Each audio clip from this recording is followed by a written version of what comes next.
मुख्य कड़ी खड़ी देखी नहीं। हाँ बिल्कुल बाद में मेरे मान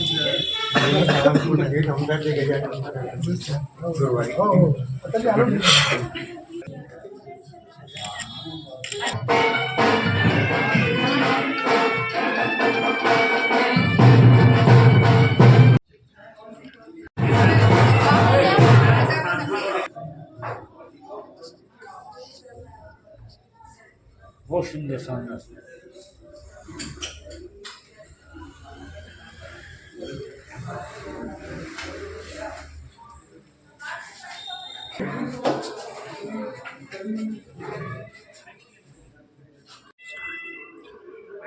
आज हम अन्ना महाराज जी के निवास पर जो प्राचीन मठ है, हम यहाँ पर आए हुए हैं। आज यहाँ पर जन्मोत्सव का पर्व बड़ी धूमधाम के साथ मनाया जा रहा है और इस विरासत के बारे में हम जानना चाहते हैं। महाराज जी के श्री चरणों में बार बार हमारी ओर से प्रणाम। हम सभी बोलिए सद्गुरुदेव भगवान की जय। आज हम जिस मठ में यहाँ अभी उपस्थित हुए हैं, ये मठ पूरे मध्य भारत का स्टेट टाइम में वो वर्तमान में ग्वालियर चंबल संभाग का अंचल का एकमात्र शैव संप्रदाय का प्राचीन मठ है। बाकी जितने भी मठ आश्रम हैं वो सभी वैष्णव संप्रदाय से जुड़े हुए हैं। महाराज जी हठयोगी हैं।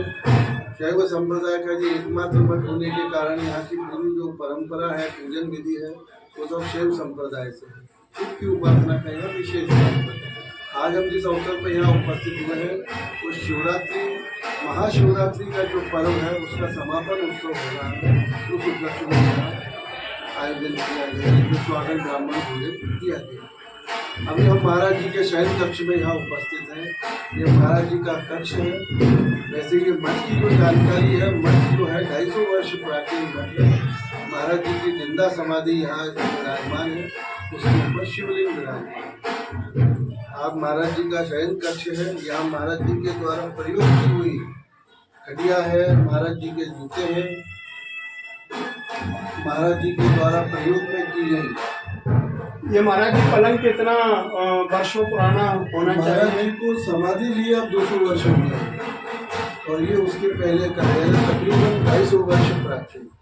ये महाराज जी के अस्त्र हैं, ये लठ है, ये अपना कुबड़ी है, ये फावड़ी है, ये खंडा है, ये मुदगल है, ये तलवार है। ये तलवार का निर्माण छत्रपति शिवाजी महाराज के समय हुआ है। कारण कि छत्रपति का ऐसा विषय रहा, ऐसी सोच थी कि मुगल काल में जो तलवारें हुआ करती थी वो थोड़ी छोटी थी, तो उनके कालखंड में बड़ी तलवार का निर्माण किया गया। दुश्मन को और थोड़ा दूर से ही अपन उसका नाश करते। महाराज जी का हठयोगी मठ है। महाराज जी स्वयं हठयोगी है और आजकल हठयोग जो है सभी जो नाना प्रकार से अपना प्रचलन में है। महाराज जी की कृपा रही है यहाँ मठ में। महाराज जी जो 64 का जी लिखा हुआ है, महाराज जी का कई चरित्र वर्णन किए, भक्तों के लिए चमत्कार महाराज जी ने किए हैं। इसमें एक चमत्कार ऐसा था, महाराज जी के पद शिष्य मंगल मूर्ति जो प्रयागराज में नाव में यात्रा कर रहे थे, जिन्हीं कारण उनकी नाव वहाँ डूबने लगी। नाव में बैठे और सभी यात्रियों ने अपने अपने इष्ट को याद किया। जब कोई उसमें व्यवस्था नहीं बनी तो मंगल मूर्ति जो पट शिष्य महाराज जी के थे, बोले आप मेरे सद्गुरु का स्मरण करें, क्योंकि ऐसा कहा जाता है हमारे मराठी में, सद्गुरु उन्हें देव मोठा झांसी वाटे तो करंटा। ये छत्रपति शिवाजी महाराज के गुरु समर्थ रामदास स्वामी महाराज ने कहा है कि जिस व्यक्ति को सद्गुरु से बड़ा अगर ईश्वर लगता है, उससे बड़ा दूसरा कोई अभागा नहीं। ये सद्गुरु की महिमा है। तो मंगल मूर्ति ने कहा आप मेरे सद्गुरु का स्मरण करें, और जो उन्होंने वहाँ स्मरण किया, 2 शब्दों में महाराज जी का स्मरण किया, क्योंकि सद्गुरु को कोई स्थिति नहीं लगती। उन्होंने महाराज से कहा महाराज जो है आपका है, इलाज आपकी है, आपको संभालना है। अगर आपकी आज्ञा है तो कोई बात नहीं, गंगा स्नान होता है। लेकिन महाराज जी यहाँ बैठे चौपट खेल रहे थे महाराज जी ने जो चौपट के नीचे हाथ डाला वहाँ नाव उनके हाथ से निकल के नदी के किनारे लगी। फिर उस चौपट का कालखंड तब से यहाँ बना। महाराज जी जो हठ योगी सदगुरु अन्ना महाराज और राजयोगी सदगुरु महिपति महाराज का जो विराजमान फोटो है, इसके बारे में लोगों को आप बताइए महाराज जी।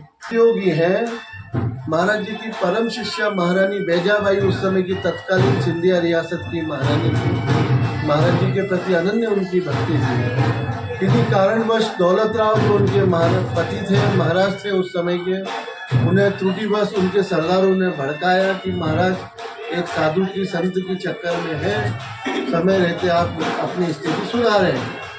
दौलत राव से विनाशकाल विपरीत बुद्धि जो अपन कहते हैं, उन्होंने कहा समझाना क्या, महाराज जी जो है उनके समेत पूरे मठ को तोप से उड़ा दिया। तो दौलत राव ने यहाँ तोहफे लगाई, लेकिन वो तोहफे निष्फल हुई। आजकल तो सुनने में आता है भाई नीले ड्रम का बड़ा डर है, लेकिन महाराज जी उस समय तोप के पास गए और बोला भगवती हमें मारने आई हो, आप मारो। महाराज जी साक्षात शंकर स्वरूप है, और जो आर्म्स जितने होते हथियार होते हैं वो सब कालका का स्वरूप है। तो ऐसा कहते हैं भगवती कैसे मारे शंकर। एक बार छाती पे पैर रखा तो इतना जीव बाहर निकाला, आज भी दर्शन हम करते हैं। इस कारण महाराज जी ने उनको, फिर जब दौलत राव को ये मालूम पड़ा, महारानी बैजाबाई का ऐसा इतिहास है, वो एशिया की सबसे सुंदर महिला थी और उतनी ही गुणवान थी और उतनी ही शौर्यवान थी। तीनों गुण उनके अंदर समाये।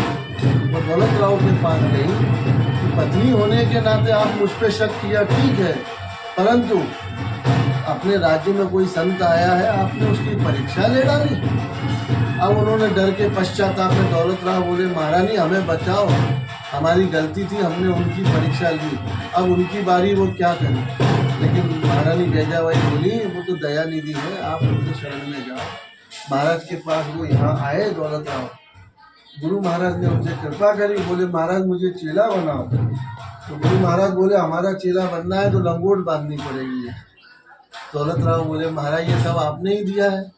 बोले हम इस माया में नहीं बनते, सदगुरु की कृपा से हमारे दरवाजे पे अष्ट सिद्धि पहरा रहती है, जिसका वर्णन हनुमान चालीसा में मिलता है, अष्ट सिद्धि नव निधि के दाता। गुरु महाराज बोले हमारे सदगुरु की ऐसी कृपा है कि दरवाजे पे अष्ट सिद्धि पहरा देती है, हम इस बंधन में नहीं बनते, हम अपने प्रिय मित्र को यहाँ बुलाएंगे, वो राजयोगी हैं, वो राजाओं को ही शिक्षा देते हैं। ऐसे महाराज दौलत राव की कृपा करने के लिए अन्ना महाराज जी ने अपने प्रिय मित्र राजयोगी महिपति नाथ ढोली बुआ को यहाँ ग्वालियर भेजा। उसके पूर्व में ढोली बुआ यहाँ नहीं थे, वो उज्जैन में निवास करते। वाह क्या बात है महाराज जी। ढोली बुआ महाराज लगभग कब कितने समय पहले आए थे? महाराज जी के आने के कुछ वर्ष बाद महिपति नाथ महाराज उज्जैन से यहाँ ग्वालियर का, पहले उनका स्थान उज्जैन रहा। चलिए हमारे बीच में आज संत शिरोमणि अन्ना महाराज जी हैं, उनके मुखार बिंदु से हमने यह जाना कि ग्वालियर की जो विरासत है वो कितनी बड़ी है, कितनी महत्वपूर्ण है। ग्वालियर में हठयोगी संत परम पूज्यपाद श्री अन्ना महाराज का 198 समाधि महोत्सव लश्कर ग्वालियर में चल रहा है, जहां पर आज प्रसादी और भंडारे का भी कार्यक्रम का आयोजन किया गया है। इस कार्यक्रम में सभी समाज के भक्तजन उपस्थित अधिक से अधिक संख्या में हो रहे हैं। इसी के साथ हमें भी वहां पहुंचने का सौभाग्य प्राप्त हुआ।